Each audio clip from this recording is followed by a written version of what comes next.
नमस्कार मित्रांनो, श्रीमंतीचा कोडमध्ये तुमचं पुन्हा स्वागत.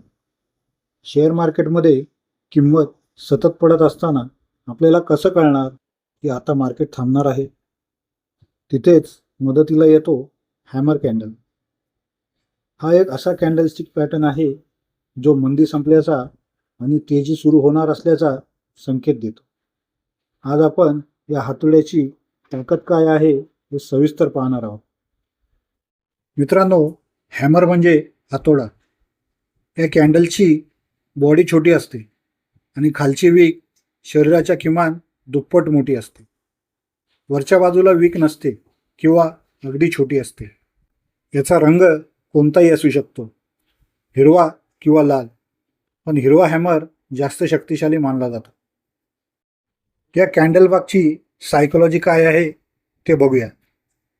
मार्केट खाली पडत असताना सेलर्स किंमत अजून खाली नेण्याचा प्रयत्न करतात, पण खालच्या एखाद्या सपोर्ट लेवलला अचानक बायर्स सक्रिय होतात आणि किंमत पुन्हा वर ओढून नेतात. या कॅन्डलची लांब विक हेच सांगते की आता मार्केटमध्ये स्मार्ट मनी शिरले आहेत आणि मंदी संपण्याची वेळ आली आहे. आता हॅमर बघून ट्रेड कसा घ्यायचा? लक्षात ठेवा, हॅमर नेहमी पडत्या मार्केटमध्ये म्हणजे डाऊन ट्रेंडच्या तळाला बनायला हवा. जेव्हा हॅमर कॅन्डलच्या पुढची कॅन्डल हॅमर कॅन्डलचा हाय तोडते तेव्हा आपल्याला एंट्री घ्यायची आहे आणि हॅमर कॅन्डलचा लो हा आपला स्टॉप लॉस असेल. इथे आपण मोठा नफा कमावू शकतो. यासाठी तुम्ही कोणतीही टाईम फ्रेम वापरू शकता, पण लक्षात ठेवा, टाईम फ्रेम लावताना मार्केटचा नीट अभ्यास करूनच टाईम फ्रेम लावा. जेवढी मोठी टाईम फ्रेम असेल तेवढा नफा जास्त होऊ शकतो. मित्रांनो, एक एक्झाम्पल म्हणून मी तुमच्याबरोबर रोजारी बायोटेक या कंपनीचा 1 डे टाईम फ्रेमचा एक चार्ट शेअर केला आहे. तुम्ही पाहू शकता, या शेअरमध्ये जवळजवळ मार्च महिन्याच्या आधीपासून डाऊन ट्रेंड सुरू होता आणि एप्रिलच्या सुरुवातीला एक हॅमर कॅन्डलस्टिक पॅटर्न तयार झाल्यामुळे परत या शेअरमध्ये अपट्रेंड सुरू झाला आहे. मित्रांनो, आपण हॅमर कॅन्डल तर पाहिली, पण त्याचा जुळा भाऊ जो मंदी आणतो तो म्हणजे शूटिंग स्टार. याला आपण तुटता तारा म्हणतो. जेव्हा मार्केट तेजीत असतं आणि अचानक हा तारा दिसतो तेव्हा समजून जा की आता मार्केट खाली पडणार आहे. हा पॅटर्न ट्रेडरचा सर्वात लाडका पॅटर्न आहे, कारण हा खूप मोठा नफा देऊन जातो.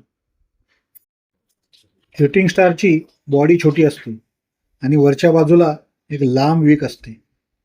दिसायला हा इन्व्हर्टेड हॅमर सारखाच असतो, पण दोघांमध्ये फरक असा आहे की हा नेहमी आपल्याला मार्केटच्या टॉपला बनलेला पाहिजे. तो कोणत्याही रंगाचा असू शकतो, पण लाल रंगाचा असेल तर तो जास्त शक्तिशाली मानला जातो. या पॅटर्नची सायकोलॉजी बघूया. बायर्सने किंमत खूप वर नेली, पण तिथे सेलर्स इतके जोरात आले की त्यांनी किंमत पुन्हा खाली आणून सोडली. आता ही कॅन्डल बघून ट्रेड कसा घ्यायचा?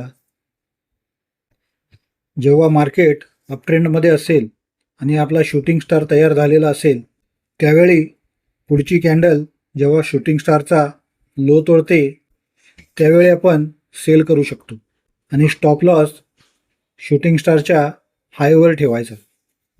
यात सुद्धा तुम्हाला आवडेल तशी टाईम फ्रेम तुम्ही वापरू शकता, पण मार्केटचा अभ्यास करूनच टाईम फ्रेम ठरवा.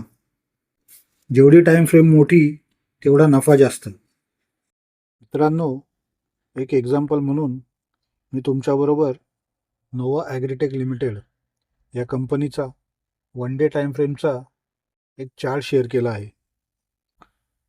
अपट्रेंडच्या टॉपला तुम्ही बघू शकता एक शूटिंग स्टार कॅन्डलस्टिक पॅटर्न तयार झाला आहे आणि तिथून अपट्रेंड हा डाऊन ट्रेंडमध्ये कसा कन्वर्ट झाला. तर मित्रांनो, हे कॅन्डलस्टिक वापरून तुम्ही कोणत्या शेअरमध्ये एंट्री घेतली कमेंटमध्ये नक्की सांगा. पुढच्या व्हिडिओत आपण बघणार आहोत बुलिश आणि bearish engulfing candlestick pattern. Share मार्केटच्या अशा सखोल ज्ञानासाठी श्रीमंतीचा कोड चॅनलला आत्ताच लाईक, सबस्क्राईब आणि शेअर करा. धन्यवाद.